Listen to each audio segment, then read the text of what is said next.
오늘 우리들에게 주시는 하나님의 말씀은 사도행전 24장입니다. 21절부터 27절까지 말씀인데 우리 다 함께 자리에서 일어나셔서 제가 한 절을 읽고 여러분들이 한 절을 읽고 이렇게 교독하도록 하겠습니다.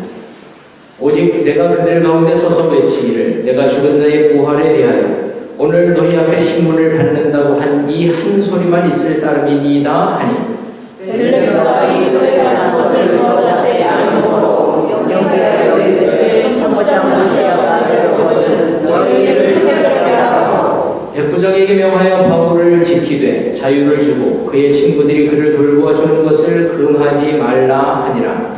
수일에 벨릭스가 하나님의 대가자 신라와 함께 가서 바울을 불러 그리스도의 예수님은 믿을 듣거늘 바울이 의와 절제와 장차 오는 심판을 강론하니 벨릭스가 두려워하여 대답하되 지금은 가라. 내가 틈이 있으면 너를 부르리라. 동시에 또 바울에게 손을 받으라 말하는 법으로 더 자주 불러 같이 얘기하리라. 이태가 지난 후 보르기오 베스도가 벨릭스의 소임을 이어받으니 벨릭스가 유대인의 마음을 얻고자 하여 바울을 구류하여 주니라. 아멘. 자리에 앉으시기 바랍니다. 요즘 우리가 사도행전을 살펴보고 있는데요. 오늘은 사도행전 24장입니다. 이 사도행전 24장은 사도 바울이 가이사랴 법정에서 재판을 받는 이야기입니다. 이곳에 계신 분 중에 혹시 재판을 받아본 경험이 있으십니까? 혹은 재판을 받는 법정에 가서 보신 적이 있으신지 모르겠습니다. 재판을 할 때는 앞에 재판장이 있고 또 죄를 지었다고 그 고소를 당한 피의자 혹은 피고가 있죠. 그리고 이 사람을 고소하는 사람의 원고나 혹은 검사 그 사람이 또 이쪽에 있습니다.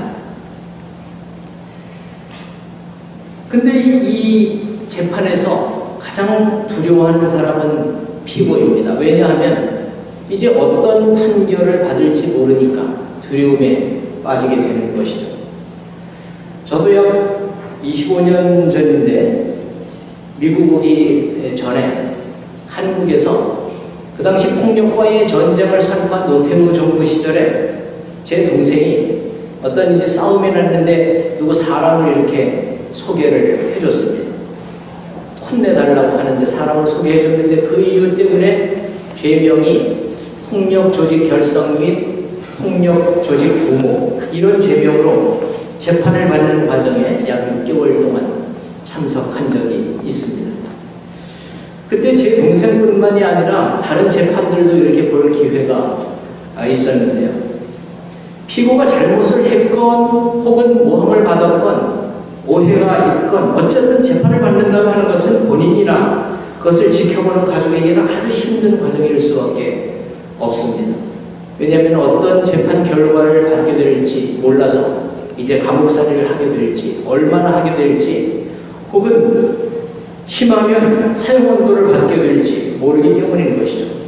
저도 그때 동생의 재판 과정을 참석하고 보면서 제 마음이 굉장히 절박했던 그 순간순간이 지금도 기억에 남아 있습니다.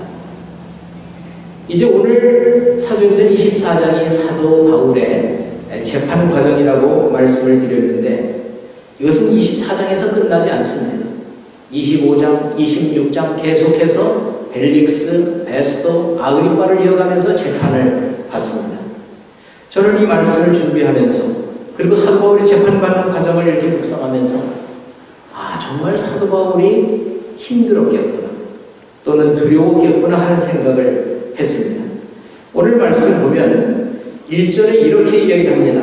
닷새 후에 대제사장 아나니아가 어떤 장로들과 한 변호사 더들로와 함께 내려와서 총독 앞에서 바울을 고발하니라. 여러분 지난주에 제가 여러분들께 말씀을 드렸는데요. 사도 바울은 이제 10여 년이 넘는 선교여행의 긴 여정을 마치고 자기 동족을 애타게 사랑하는 마음으로 예루살렘으로 갑니다. 많은 사람들이 만류함에도 불구하고 예루살렘에 가야 된다. 그래야 내가 동족들에게 사랑을 전할 수 있고 복음을 전할 수 있고 그것이 나의 최선이다 생각했기 때문에 예루살렘으로 갔습니다. 그런데 사도 바울을 시기하고 미워하고 적대하는 사람들로 인해서 결국 고소를 당합니다. 그래서 붙들려서 신문과 채찍질을 당하게 되죠. 그때 사도 바울이 내놓은 히든카드가 있다고 말씀드렸죠. 그것이 로마의 시민권이었습니다. 당시에 로마 시민권자는 채찍질이나 신문을 하지 못하도록 하는 로마법이 있었기 때문입니다.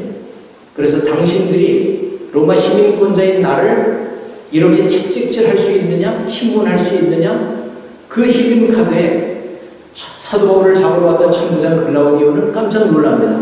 그리고 긴장합니다. 그래서 이 사도 바울을 찢고 죽이려고 하는 그 유대인들로부터 군사를 보내서 바울을 격리시킵니다.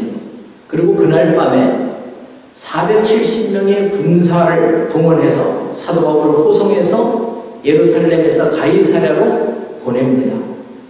이제 오늘 그 사도행전 24장은 이렇게 사도 바울이 가이사랴로 호송되어 온 지 닷새가 지났을 때 그때를 배경으로 합니다. 사도 바울 얼떨결에 놓친 대제사장 아나니아. 오늘 대제사장 아나니아는 여러분들 기억하시죠? 바울의 입을 치라고 명했다가 바울은 아나니아를 대제사장인 줄 몰라보고 하나님이 내 머리를 치실 것이다 이렇게 이야기했던 바로 그 당사자 아나니아입니다. 이 대제사장이 장로들과 그리고 한 변호사 더들로를 앞세워서 이제 바울을 고소하기 위해서 가이사랴에 도착하는 것입니다. 이때 이 가이사랴의 총독이 벨릭스라고 하는 사람이었는데 이 벨릭스는 이 사도 바울의 사건을 자신이 다루기로 결정하고 이제 재판장석에 앉습니다. 그리고 이제 고소를 당한 피의자 사도 바울이 한쪽에 있고 그리고 사도 바울을 고소하는 사람들 대제사장과 장로들과 그리고 거기에 특별히 오늘 한 사람의 이름이 나오는데 변호사 더둘로라고 하는 사람이 한쪽에 앉습니다. 저는 여기서 변호사 더둘로에 관해서 잠시 살펴볼 필요가 있습니다. 제가 성경을 읽으면서 야, 지금부터 2000여 년 전인 이 당시에도 변호사가 있었구나 이 생각을 하면서 깜짝 놀랐습니다. 그리고 보통 원래 변호사라고 하는 것은 이 죄를 지은 사람 피의자를 변호하기 위해서 보통 변호사를 고용하지 않습니다. 근데 보니까 오늘 성경 본문에는 고소하기 위해서 이 사람을 고소하는 일을 하는 사람들 세력이 있고 권력이 있고 돈이 있고 숫자도 많은 이 사람들이 도리어 변호사를 고용했습니다. 이 사람이 더둘로였습니다. 그런데 이 더둘로는 대중연설에 잘 훈련된 사람이었습니다. 변호사 더둘로는 그 당시 유대의 종교법뿐만이 아니라 로마법과 정치 제도에 대해서 잘 아는 사람이었죠. 대제사장과 장로들이 이런 변호사 더둘로를 돈을 주고 고용한 이유는 단 한 가지였습니다. 어떻게 해서든지 사도 바울을 유죄 판결을 받게 해서 그를 처벌하고 싶은 적개심, 미워하는 마음 그 한 가지였던 것이죠. 그래서 이 원고에 해당되는 고소인인 이 대제사장과 장로들을 대표해서 변호사 더둘로가 이제 사도 바울을 고발하기 시작합니다. 이렇게 이야기를 합니다. 벨릭스 각하여 우리가 당신을 힘입어 태평을 누리고 또 이 민족이 당신의 선견으로 말미암아 여러 가지로 개선되는 것을 우리가 어느 모양으로나 어느 곳에서나 크게 감사하나이다. 변호사 더둘로는 고소를 시작하기 전에 먼저 재판장인 벨릭스를 칭송합니다. 각하여라고 부르고 당신으로 말미암아 우리가 태평을 누리고 있습니다. 그리고 당신의 선견으로 말미암아 좋은 정치를 하는 것으로 말미암아 여러 가지로 개선되는 것을 어느 모양으로나 어느 곳에서나 크게 감사하나이다. 아부죠. 사실 이 대목에 있어서 역사학자들이나 성경학자들이 의문을 제시합니다. 왜냐하면 이 당시 총독 벨릭스가 유대인으로부터 실제 그렇게 칭송을 받지 못했었습니다. 평판도 좋지 않았습니다. 왜냐하면 원래 노예 신분이었는데 그는 로마에 잘 보여서 자유인 신분이 되고 나중에 귀족 신분이 되고 그리고 이제 가이사랴 지역의 총독으로 임명을 받아서 그 지역에서 일하고 있는 사람이었기 때문입니다. 그래서 유대 사람들은 누구보다도 이 벨릭스를 잘 알고 있었습니다. 그래서 존경은커녕 그를 미워하는 사람들이 대부분이었습니다. 그래서 로마의 역사가인 타키투스라고 하는 사람이 이 벨릭스를 가리켜서 폭정을 일삼는 지배자, 한마디로 폭정을 일삼는 지배자라고 말할 정도로 그는 사람들에게 손가락질을 받았던 사람입니다. 왜냐하면 이 벨릭스는 자신의 열등감 때문에 아주 잔인성을 가지고 권력에 대한 집착으로 사람들을 다스리는 정치를 했기 때문입니다. 그런데 더둘로가 그것을 모를 리가 없습니다. 그런데 굴욕적인 그런 마음을 숨기고 이렇게 벨릭스를 칭송하는 것은 한 가지 이유입니다. 어떻게 해서든지 사도 바울을 유죄로 몰고 가서 처벌하고자 하는 한 가지 이유 때문이었습니다. 이것은 제사장과 장로들과 그 당시 유대인들이 바울을 향한 적개심이 얼마나 심했는지를 보여주는 한 단면이기도 하죠. 그래서 이 더둘로라고 하는 변호사가 이렇게 벨릭스 재판장을 칭송한 후에 사도 바울을 고소합니다. 이렇게 이야기를 합니다. 우리가 보니 이 사람은 전염병 같은 자라 천하에 흩어진 유대인을 다 소유하게 하는 자여 나사렛 이단의 우두머리라. 그가 또 성전을 더럽게 하려 함으로 우리가 잡았사오니. 사도 바울을 고소하는 죄명이 크게 세 가지였습니다. 첫 번째가 전염병 같은 자다. 그래서 모든 유대인, 흩어져 있는 유대인을 소유하게 하는 자다. 두 번째는 나사렛 이단의 우두머리다. 세 번째는 성전을 더럽게 하는 자다. 이 세 가지였습니다. 여러분, 첫 번째 죄명인 전염병 같은 자. 저는 이 표현이야말로 이 더둘로가 참 유능하구나. 그리고 사도 바울을 어떻게 그렇게 잘 정확하게 표현할 수 있었을까? 그것을 생각하게 만드는 표현이라고 생각이 듭니다. 왜냐하면 전염병이 무엇입니까?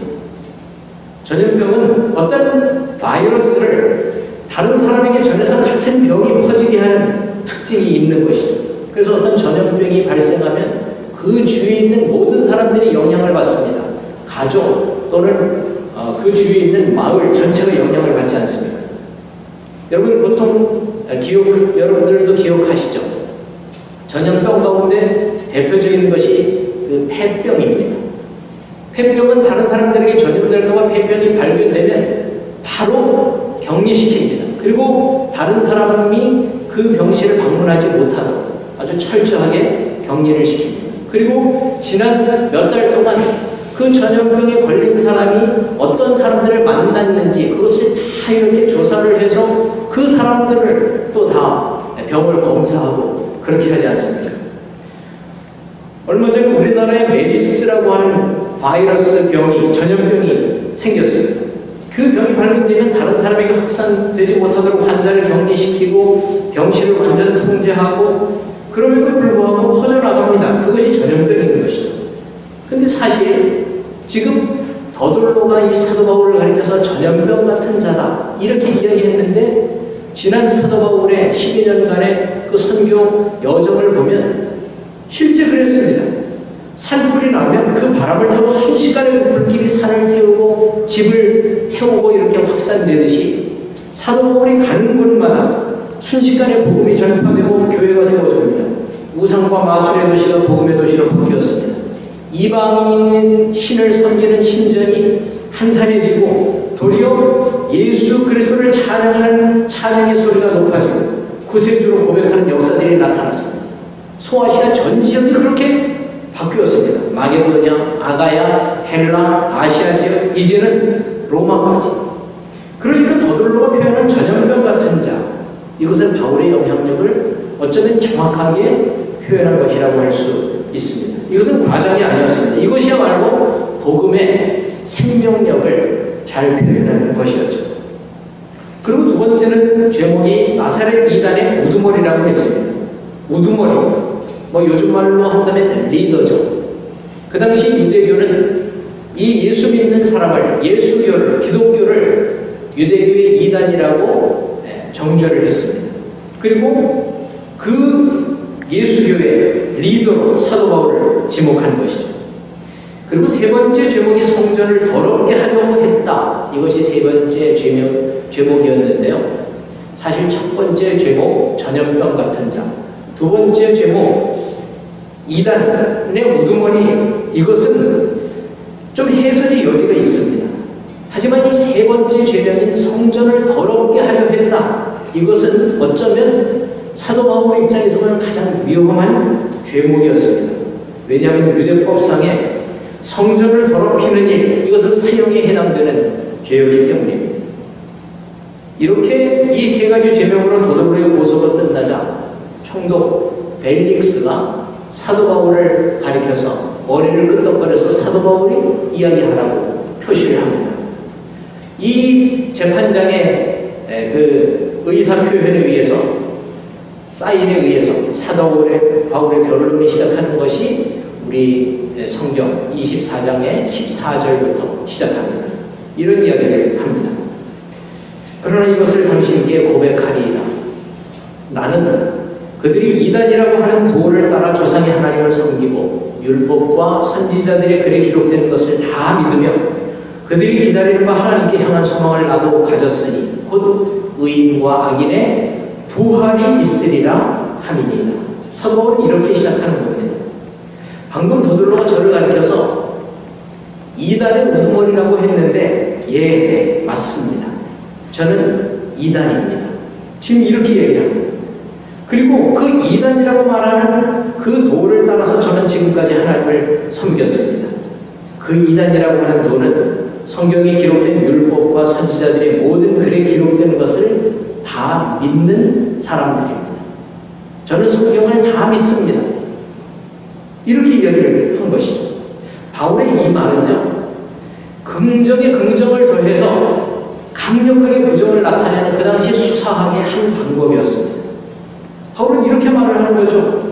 이단이라고요? 그렇습니다. 이단이 맞습니다. 하지만 그 이단이 율법과 성경에 기록된 모든 예언을 믿습니다. 다시 말씀드려서 기독교가 어떤 삶이가 아니라 율법과 성경을 믿는 교회입니다. 성경에 기록된 기다리던 메시아에 대한 소망을 제가 믿는 사람입니다. 그것이 만약에 이단이라면 저는 이단이 맞습니다. 지금 이렇게 이야기를 하는 것이죠.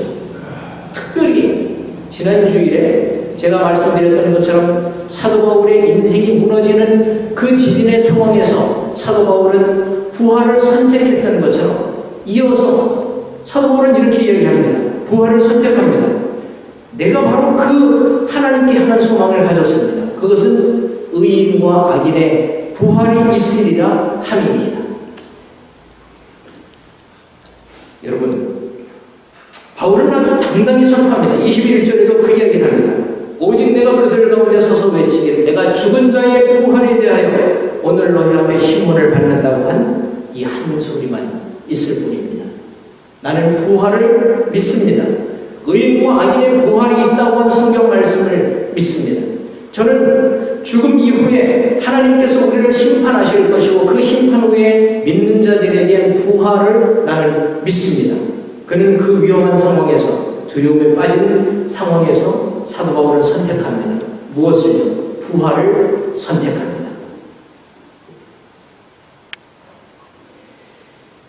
이 사도 바울의 이야기를 듣고 놀라운 일이 일어납니다. 재판장이 판결을 내리는데 이런 판결을 내립니다. 오늘 내가 이런 이야기를 합니다. 앞으로 한 칸만 더 올라가 주시죠. 23절. 안 나오네요. 사도 바울은 이렇게 이야기를 합니다. 아니, 벨릭스가 사도 바울을 향해서 이런 판결을 내립니다.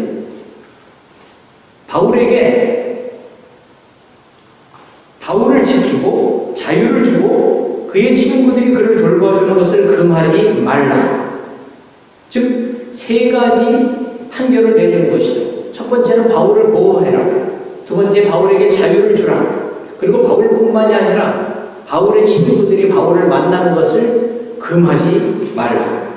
저는 이 재판 상황을 보면서 결국 더들로와 또 더들로를 내세운 그 많은 제사장과 장로들과 이 유대인을 대표하는 사람들과 사도 바울의 변론에서 결국 사도 바울이 이겼구나. He won. 이런 생각이 들었습니다. 여러분, 결국 이 판결로 말미암아서 사도 바울은 그 그동안 10여 년의 선교 여정을 통해서 그가 겪었던 40에 한 대 강한 채찍을 5번이나 맞았고 몽둥이로 3번을 맞아서 사경을 헤맸고 돌에 맞아서 죽었다가 살아났고 산중에서 강도를 만났고 줄이고 목마르고 헐벗었고 광야의 위험, 신의 위험, 그 모든 과정들을 통해서 잃었던 건강, 이것을 회복할 수 있는 기회를 가졌던 것입니다. 그리고 성경은 이렇게 이야기를 합니다. 사도 바울은 가이사랴에서 약 2년간을 지내게 됩니다. 그 과정에서 총독 벨릭스와 그의 아내 드루실라를 만나는 개인적인 만남을 가지게 됩니다. 오늘 성경 24절은 이렇게 얘기를 하죠. 수일 후에 벨릭스가 그 아내 유대 여자 드루실라와 함께 와서 바울을 불러 그리스도 예수 믿는 도를 듣거늘. 여러분, 사도 바울은 이제 죄수입니다. 벨릭스는 재판장입니다. 그런데 벨릭스 그 재판장이 죄수인 피의자 신분인 이 사도 바울을 만나서 자꾸 이야기를 듣고 싶어 하는 것입니다. 한 번이 아니라 계속 불러서 자기 아내와 함께 무엇에 대해서 궁금해했을까요? 그리고 사도 바울은 이 벨릭스에게 무슨 얘기를 했던 것일까요? 자기가 죄가 없다고 하는 것, 그리고 자기를 풀어달라고 하는 것, 이것을 이야기했을까요? 성경은 사도 바울이 벨릭스에게 한 이야기를 이렇게 표현합니다. 바울이 의와 절제와 장차 오는 심판을 강론하니. 사도 바울이 벨릭스에게 이야기했던 것은 3가지였습니다. 의와 절제와 심판이었습니다. 이 3가지가 복음입니다. 의는 우리의 과거의 문제를 해결해 주신 예수 그리스도, 이것을 이야기하는 것입니다. 절제는 지금 내가 예수를 믿는다면 신앙을 가진 자로서 어떻게 살아야 될 것인지 성화의 삶, 현재의 삶을 전하는 것입니다. 심판은 무엇입니까?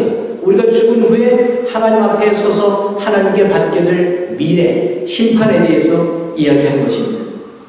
먼저 이야기하는 것이 의인데, 의라고 하는 것은 하나님과의 바른 관계를 말합니다. 성경은 우리들에게 그렇게 이야기를 합니다. 의인은 없나니 하나도 없으며 우리가 죄를 범하였음에 하나님의 관계에, 하나님의 영광에 이르지 못하더니라고 이야기를 합니다. 그러나 예수 그리스도께서 우리의 죄값을 다 치워주셨습니다. 그 사실을 믿는 자는 믿음으로 말미암아 의인은 의롭게 되리라 성경은 분명히 말씀합니다. 예수 그리스도께서 우리의 죄값을 십자가에서 다 치워주신 것을 믿는 그 사람, 그 믿음이 있는 사람은 하나님과의 관계가 회복됩니다. 그래서 성경은 의인이라고 표현하는 표현들이 있는데 창세기 6장의 9절에는 노아는 당대의 의인이요 라고 이야기를 합니다. 그 의인은 누구입니까? 하나님과의 관계가 바로 된 사람을 이야기합니다. 그것이 예수님 이후에는 모든 사람들에게 예수 그리스도의 의로 말미암아 예수 그리스도의 십자가의 구원의 은총으로 죄로부터 구원받고 하나님과의 관계가 회복된 사람, 이 모든 사람은 의인입니다. 그것에 대해서 사도 바울은 벨릭스에게 이야기했던 것이죠. 두 번째가 절제입니다. 절제는 헬라어로 엔크라테이아라고 하는 단어를 썼습니다. 원래 절제를 국어사전에 찾아보면 정도를 넘지 않고 알맞게 조절하는 것, 이렇게 기록되어 있습니다. 근데 사도 바울이 이야기한 절제, 헬라어로 엔크라테이아라고 표현한 이것은 어떤 힘 안에 거하는 것, 이것을 이야기합니다. 이것은 양을 줄이는 조절이 아닙니다. 아예 영어로 이야기한다면 put aside, 제쳐놓는 것, 끊어버리는 것, 이것을 이야기합니다. 쉬운 예로 술 중독자나 마약 중독자, 이 사람들이 절제를 한다면 양을 조금씩 줄여가는 것, 이것이 절제가 아니라 그동안 하던 잘못된 것을 아예 제쳐놓는 것입니다. 끊어버리는 것, 이것이 절제인 것이죠. 역사가들에 의하면 이 총독 벨릭스가 아내가 3명이 있었다고 합니다. 오늘 본문에 나오는 드루실라라고 하는 이 여인이 3번째 아내인데요. 이 드루실라는 원래 벨릭스의 아내가 아니라 14살 때 시리아 에메사의 왕과 결혼했었다고 합니다. 그런데 이 벨릭스가 이 드루실라를 보자 반해서 집착을 해서 이 여자를 얻기 위해서 마술사 키프로스라고 하는 사람을 고용해서 이 사람에게 계속 주문을 걸게 했대. 드루실라에. 그 나중에 그 주문에 의해서인지 하여튼 어떻게 해서든지 이 드루실라가 자기 남편 시리아 왕이었던 에메사와 이혼을 스스로 하고 나중에 벨릭스와 결혼하게 되었다. 이런 이야기가 전해집니다. 그래서 이스라엘 역사가인, 유대의 역사가인 요세푸스는 이 드루실라 여인이 조상법, 즉 유대법을 어기고 간음죄를 지은 사람이다. 그래서 벨릭스와 결혼한 사람이다. 이렇게 기록을 했습니다. 지금 바울을 만날 때 이 여인이 19살이었습니다. 따라서 바울이 지금 절제를 이야기한다고 하는 것은 남의 어린 아내를 빼앗아서 자신의 아내로 삼은 이 벨릭스에게 절제, 현재의 삶을, 성화의 삶을 강조한 것, 그것이 바로 절제인 것이죠. 그리고 세 번째가 심판을 강조했습니다. 그리스도인들은 심판을 믿는 것입니다. 우리는 매주일마다 그것을 고백하지 않습니까? 죽은 자와 산 자를 심판하러 오십니다. 모든 그리스도인들은 분명히 심판을 믿습니다. 심판에 대해서는 성경에서 헤아릴 수 없이 많이 이야기합니다. 지금 바울은 벨릭스와 드루실라에게 모든 사람들은 나를 포함해서 당신들도 언젠가는 하나님과 결산할 날이 있을 것이다. 심판을 받게 될 것이다. 그것을 강조한 것입니다. 이 모든 말을 들은 이 벨릭스의 반응을 성경은 그렇게 이야기를 합니다. 벨릭스는 두려워하여. 심판에 대해서 들었을 때 바울이 심판에 대해서 이야기하자 벨릭스는 그 심판이 두려워진 것이죠. 바울은 죽음이 끝이 아니라 하나님의 심판이 있다고 말했기 때문입니다. 성경은 분명히 하나님께서 정하신 심판의 날이 있다고 말합니다. 사람들은 누구나 두려움이 있습니다. 근데 그 두려움은 둘 중에 하나입니다. 죽음에 대한 두려움이든지 아니면 하나님에 대한 두려움이든지. 죽음에 대해 두려워하는 사람은 하나님을 두려워하지 않습니다. 대신 모든 것을, 죽음 때문에 모든 것을 두려워합니다. 하지만 하나님을 두려워하는 사람은 심판을 두려워하지 않습니다. 하나님을 두려워하는 사람은 죽음을 두려워하지 않습니다. 하나님 외에 그 어떤 대상도 두려움이 되지 못하기 때문입니다. 예수님께서는 그래서 제자들에게 이렇게 말씀하셨습니다. 몸은 죽여도 영혼은 능히 죽이지 못하는 자들을 두려워하지 말고 오직 몸과 영혼을 능히 지옥에 멸하실 수 있는 이를 두려워하라. 무슨 말씀입니까? 죽음도 두려워하지 말고 이 땅의 그 어떤 것도 두려워하지 말고 오직 하나님을 두려워하는 마음으로 살아야 된다. 이 말씀을 예수님께서 하신 것입니다. 죽음을 두려워하지 말고 죽음 이후의 영혼의 주인이신 하나님을 두려워하라는 말씀입니다. 그렇습니다. 하나님을 믿는 성도들은 심판도 죽음도 두려워하지 않습니다. 하지만 하나님을 믿지 않고 하나님을 모르고 하나님을 두려워하지 않는 사람은 심판과 죽음을 두려워합니다. 생명의 주관자이시오 영생의 주인이신 예수 그리스도를 우리의 목자로 모시고 영생을 선물로 받은 사람들은 사망의 골짜기를 다닐지라도 두려워하지 않습니다. 왜냐하면 그 사망의 골짜기를 가운데 주님께서 나와 함께 하신다고 하는 것을 믿기 때문입니다. 사망의 음침한 골짜기는 사람을 죽음으로 인도하지만 성도에게는 그 죽음이 끝이 아니라 영원히 죽음과 함께 그 천국에서 거하는 것임을 알기 때문입니다. 여러분, 어두운 그림자가 언제 생깁니까? 강한 빛이 있어야 그림자가 생기는 것입니다. 즉 밝은 빛이 다가올 때 어두운 그림자가 생기는 것입니다. 그 어두운 그림자를 벗어나는 방법은 단 한 가지입니다. 그것은 어두움을 향했던 그림자를 바라보던 방향에서 돌이켜서 빛을 향하는 것입니다. 그리고 그 빛을 향해 나아가는 것입니다. 그러면 어두운 그림자는 없어집니다. 심판과 사망에 대한 어두운 그림자에서 벗어나는 길, 그것은 빛 되신 주님을 향해 돌아서는 것입니다. 그리고 빛 되신 주님을 향해 한 발자국 한 발자국 나아가는 것입니다. 이것이 모든 두려움을 벗어나 생명이신 빛이신 주님과 함께 거하심을 받는 약속인 것입니다. 근데 오늘 성경에 보면 안타깝게도 이 벨릭스는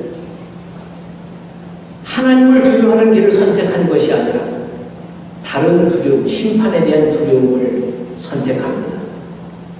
오늘 성경은 이렇게 얘기를 합니다. 심판에 대해서 두려워하면서도 동시에 또 바울에게서 돈을 받을까 바라는 거로 더 자주 불러 같이 이야기하더라. 여러분, 이 벨릭스에게는 분명히 예수님을 영접할 기회가 있었습니다. 벨릭스 총독은 그 후에도 계속 바울을 불러서 같이 이야기하는 시간을 가졌습니다. 벨릭스는 아내도 3명이나 있었고 권력도 총독이었고 가진 돈도 많았는데 그 가난한 선교사로부터 돈을 얻을까 해서 돈에 대한 집착 때문에 이 바울을 자주 만났습니다.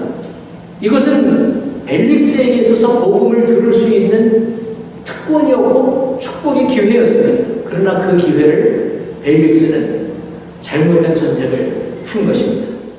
여러분, 성경에 나오는 사람들을 보면 결국 자신의 두려움을 벗어나지 못해서 빛을 선택하지 못하고 어둠을 선택한 예가 많습니다. 빌라도가 예수님을 만났을 때 빌라도는 예수님이 죄가 없음을 알았습니다. 그가 메시아임도 그는 인정했습니다.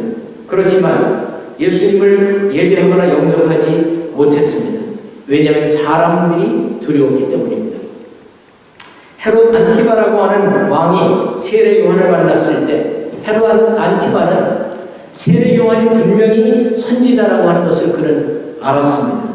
하지만 그는 결국 요한을 감옥에 가두었고 목을 베었습니다. 하나님을 두려워하는 것이 아니라 자신의 권력을 놓치게 될까봐 두려웠기 때문입니다. 오늘 벨릭스도 마찬가지입니다. 하나님과 하나님의 종 사도 바울과 바른 관계를 맺을 수 있는, 복음을 받아들일 수 있는, 그래서 그에게 영생을 얻을 기회가 그는 분명히 있었습니다. 그러나 안타깝게도 그는 세상의 노예가 되어서, 돈의 노예가 되어서 심판을 두려워하지만 그는 자신을 절제하지 못함으로 참 행복도 잃어버리고 그는 평생을 심판의 두려움 속에서 벗어나지 못하고 인생을 비참히 끝맺었습니다. 여러분, 동시에 이것을 양다리 심리라고 하죠. 이 벨릭스에게 그 양다리 심리가 있었던 것입니다. 한 발은 하나님께로, 한 발은 돈에게로. 벨릭스는 바울이 예루살렘에 올 때 민족을 위해서 구제할 것과 재물을 가지고 온 것을 아마 들었기 때문에 바울이 돈을 더 가지고 있을 것이라고 생각했기 때문인 것 같습니다. 돈을 조금이라도 더 얻기 위해서 하나님을 선택하는 것이 아니라 심판을 선택한 것입니다. 여러분, 요즘 젊은 세대들에게 있어서 가장 중요한 목표가 무엇인지 설문조사를 했습니다. 대부분이 80% 이상이 부유한 부자가 되는 것, 그래서 넉넉하게 사는 것, 이것이었습니다. 근데 하버드 대학 그 성인발달연구소에서 수십 년에 걸쳐서 사람들의 인생을 계속 추적해서 정말 사람을 행복하게 만드는 것이 무엇일까? 이것을 연구한 결과를 발표했는데 그 결과는 인간의 행복과 건강이 부에 있지 않다는 것이었습니다. 관계라고 이야기를 했습니다. 좋은 관계, 하나님과의 바른 관계, 가족과의 바른 관계, 친구와의, 이웃과의 바른 관계, 이것이 행복뿐 아니라 건강에도 영향을 준다고 하는 것이죠. 사도 바울의 복음을 듣고 의와 절제와 심판에 관한 이야기를 듣고 벨릭스는 분명 바른 관계를 선택할 기회가 있었습니다. 그러나 그는 잘못된 선택을 했습니다. 오늘 우리는 무엇을 선택해야 될까요? 심판에 대한 두려움입니까? 하나님을 두려워하는 것입니까? 어둠입니까? 아니면 빛입니까? 심판입니까? 아니면 영생입니까? 기도하겠습니다. 우리에게 참으로 귀한 기회를, 생명의 기회를 주심을 감사드립니다. 주님께서 주신 생명의 기회를, 영생의 선택을 할 수 있는 저희 모든 성도들 되게 하옵소서. 주님, 어떤 선택에서도 늘 하나님을 선택할 수 있는 지혜를, 용기를 저희들에게 허락하여 주옵소서. 예수님의 이름으로 기도드립니다. 아멘.